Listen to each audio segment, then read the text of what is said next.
Friends, আজি এটা গুৰুত্বপূৰ্ণ ভিডিঅ' লৈ মই মানুহে আপোনালোকৰ মাজলৈ আহিছোঁ। আমি জানো যে অনাগত দিনবোৰত অৰ্থাৎ কৰোণা কালৰ পৰৱৰ্তী সময়বিলাকত বিভিন্ন পৰীক্ষা, বিভিন্ন কম্পিটিটিভ এক্সাম আপোনালোকৰ মাজলৈ আহিব। উদাহৰণস্বৰূপে অসমৰ SI হ'ব পাৰে, UB, AB হ'ব পাৰে, SSC বিভিন্ন পৰীক্ষা আছে, বেংকিং হ'ব পাৰে। গতিকে এই পৰীক্ষাবিলাকত, এই কম্পিটিটিভ এক্সামবিলাকত পাছ কৰিবলৈ হ'লে আপোনালোকৰ ষ্টাডি অতিকৈ প্ৰয়োজনীয়। আৰু ইয়াতে এই পৰীক্ষাসমূহত বিভিন্ন চিলেবাছ প্ৰদান কৰা হয় কৰ্তৃপক্ষৰ পৰা, আৰু এই চিলেবাছৰ আধাৰত মই মোৰ এই ইউটিউব চেনেলটোৰ জৰিয়তে কিছুমান বিষয় ইয়াতে আলোচনা কৰিম। কিছুমান নিৰ্দিষ্ট বচা টপিকৰ ওপৰত কিছুমান বিষয় আলোচনা কৰিম। আৰু যদি আপোনালোকে এই মোৰ ভিডিঅ'বিলাক ভাল পায় তেনেহ'লে চাব মোৰ এই চেনেলটো, আৰু ছাবস্ক্ৰাইব কৰিব, লাইক কৰিব, শ্বেয়াৰ কৰিব। আজি এই ভিডিঅ'ৰ জৰিয়তে মই আলোচনা কৰিম অসম হিষ্ট্ৰীৰ ওপৰত, অসমৰ ইতিহাসৰ ওপৰত। পুৰণি কালত কি কি ঘটনা ঘটিছিল, তাৰ ওপৰত বিভিন্ন প্ৰশ্ন আমাৰ এক্সামবিলাকত, বিশেষকৈ অসমৰ এক্সামবিলাকত অহা দেখা যায়। বিশেষকৈতো SI, UB, AB ইয়াতেতো অসম হিষ্ট্ৰীৰ ওপৰত কুৱেশ্যন থাকিবই নিশ্চিতভাৱে। চ' এই ভিডিঅ'টোৰ জৰিয়তে মই অসমৰ ইতিহাসৰ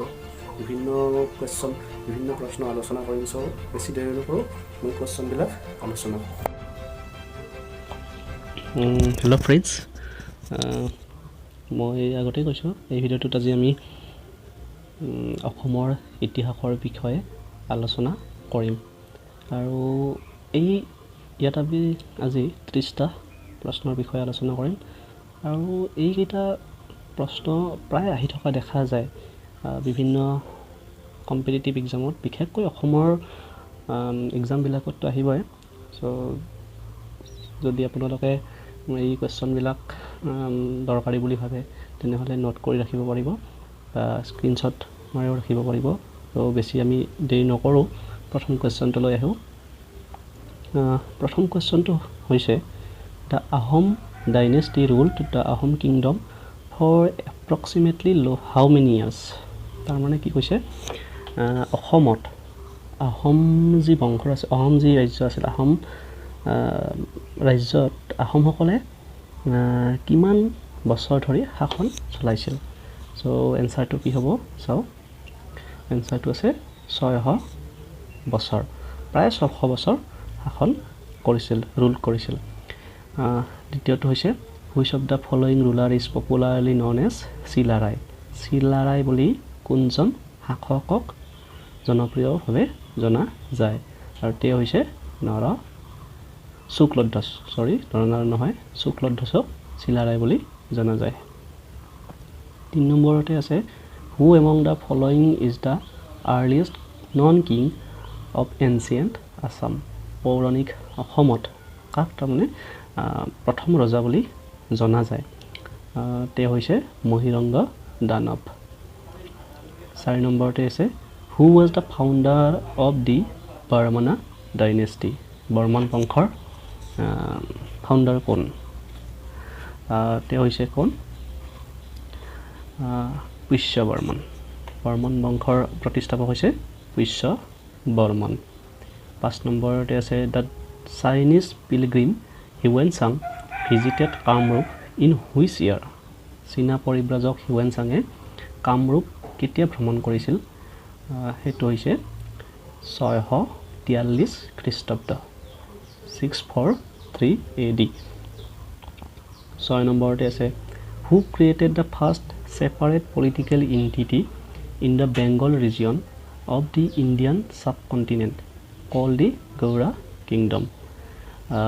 বেংগলত প্ৰথমতে কোনে ছেপাৰেটলি এটা ৰাজনৈতিক সত্তা সৃষ্টি কৰিছিল, যাক কি বুলি জনা যায়? গৌড় কিংডম বুলিও জনা যায়, গৌড় ৰাজ্য বুলিও জনা যায়। আৰু তেওঁ আছিল শশাংকই বেংগলত ছেপাৰেটলি এটা ৰাজনৈতিক সত্তা গঢ়ি তুলিছিল, আৰু সেইটোৰ নাম আছিল গৌড় কিংডম। তাৰপাছত আছে, কৰ্ণ Subarna. A historical site of ancient period is presently located in which state Karnasuvarna এখন ঐতিহাসিক ঠাই আৰু সেই ঠাইখন এতিয়া কোন ৰাজ্যত অৱস্থিত এইটোৰ এনসাৰ হ'ব ৱেষ্ট বেংগল কৰ্ণ সুবৰ্ণ বৰ্তমান ৱেষ্ট বেংগলৰ অন্তৰ্গত এখন ঐতিহাসিক ঠাই 8 নম্বৰ আছে which Ahom king was popularly known as Bamuni Konwar or the Brahmin prince কোনজন আহোম ৰজাক বিশেষকৈ বামনি কোঁৱৰ বুলি জনা যায় তেওঁ হৈছে সুদাংফা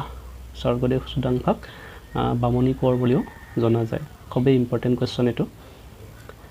নেক্সট আহিল 9 নম্বৰ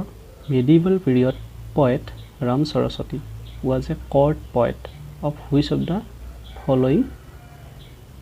king Ram Saraswatik কোনজন ৰজাৰ মানে দৰবাৰত court poet বুলি কৈছিল কোনজন ৰজাৰ সেইজন হৈছে দুৰ্লভ নাৰায়ণৰ দৰবাৰত ৰাম সৰস্বতীক court poet বুলি অভিহিত কৰিছিল আৰু 10 নম্বৰ কুৱেশ্যনটো হৈছে which among the following has written the পলহাট চৰিত্ৰ কোনে ৰচনা কৰিছিল এইটো হৈছে এনসাৰটো চাওঁ হেম সৰস্বতীয়ে পলহাট চৰিত ৰচনা কৰিছিল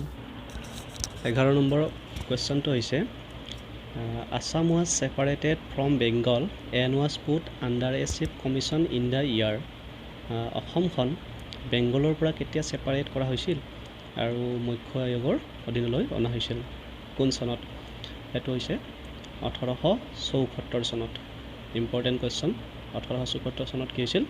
অসমখন বেংগলৰ পৰা সেপাৰেট কৰা হৈছিল আৰু মুখ্য আয়োগৰ অধীনলৈ অনা হৈছিল next 12 number Who founded the Assam Association in 1903 চনত কোনে অসম এছ'চিয়েশ্যন প্ৰতিষ্ঠা কৰিছিল তেওঁ হ'ল মানিক চন্দ্ৰ Barua next 13 Which district was separated from Assam and given to Pakistan in 1947 এইটো খুব ইম্পৰ্টেণ্ট কুৱেশ্যন হয় যে কোনখন ডিষ্ট্ৰিক্ট তলৰ কোনখন ডিষ্ট্ৰিক্ট অসমৰ পৰা 1947 চনত সেপাৰেট কৰা হৈছিল আৰু পাকিস্তানক দি দিয়া হৈছিল সেইখন হৈছে সিলেট এনসাৰটো Sylhet next 14 by which treaty the Burmese control over Assam ended অসমত কোনখন চুক্তি মৰ্মে বাৰ্মিজসকলে অসমৰ ওপৰত আধিপত্য বিস্তাৰ কৰিবলৈ সক্ষম হৈছিল সেইখন হৈছে ইয়াণ্ডাবু সন্ধি Treaty of Yandabu. Provincial self-autonomy was introduced to Assam from অসমত স্বায়ত্তশাসন ব্যৱস্থা প্ৰথমতে আৰম্ভ কৰাইছিল কেতিয়াৰ পৰা 1935 চনৰ পৰা next 16 number Phulguri uprising first ever peasant movement in India that occurred in Middle Assam in which year Phulguri যি বিদ্ৰোহ সেই বিদ্ৰোহ আছিল ইণ্ডিয়াৰ প্ৰথম কৃষক বিদ্ৰোহ আৰু এই বিদ্ৰোহ আৰম্ভ হৈছিল মধ্য অসমত প্ৰশ্নটো হ'ল এতিয়া যে কোন চনত ফুলগুৰিৰ বিদ্ৰোহ আৰম্ভ হৈছিল এটো হৈছে 1861 খ্ৰীষ্টাব্দ next 17 number which of the following incident is also known as Assam's Jallianwala Bagh incident যে তলৰ কোনটো ঘটনা অসমৰ জালিনৱালা বাগ ঘটনাৰ লগত ৰিজুৱা হয় হেতু হৈছে পথৰুঘাট ফায়াৰিং পথৰুঘাটৰ যি ৰণ হৈছিল সেই পথৰুঘাটৰ ৰণক অসমৰ জালিনৱালা বাগৰ ইনসিডেন্টৰ লগত তুলনা কৰা হয় next 18 number question most part of Kosari kingdom was occupied by Ahom during the rule of which Ahom king যে কোনজন আহোম ৰজাৰ দিনত কছাৰী ৰাজ্যৰ ম্যাক্সিমাম অংশ আহোমসকলে অধিগ্ৰহণ কৰিছিল আৰু সেই উত্তৰটো হ'ব চুহুংমুঙৰ দিনত কছাৰীসকলৰ বেছিভাগ অংশ আহোমে অধিগ্ৰহণ কৰিছিল next 19 number question who was the first martyr of quit India movement of 1942 1942 চনত যি ভাৰত্যাগ আন্দোলন হৈছিল তাৰ প্ৰথম শ্বহীদগৰাকীৰ নাম কি আছিল এইটো অসমৰ হ'ব পাৰে ইমান কনফাৰ্ম নহয় অসমৰ ভাৰত্যাগ আন্দোলনৰ প্ৰথম শ্বহীদগৰাকীৰ নাম আছিল Kanaklata Barua next 20 number question Assam Sahitya Sabha was established in which year Asom Sahitya Sabha কেতিয়া এষ্টাব্লিছ কৰা হৈছিল এইটো ইমানেই ইম্পৰ্টেণ্ট কুৱেশ্যন বেছিভাগ পেপাৰতে প্ৰায় দেখা যায় অসমৰ বিভিন্ন এক্সামত চ' এইটো হৈছে 1917 চনত 1917 চনত অসম সাহিত্য সভা প্ৰতিষ্ঠা কৰা হৈছিল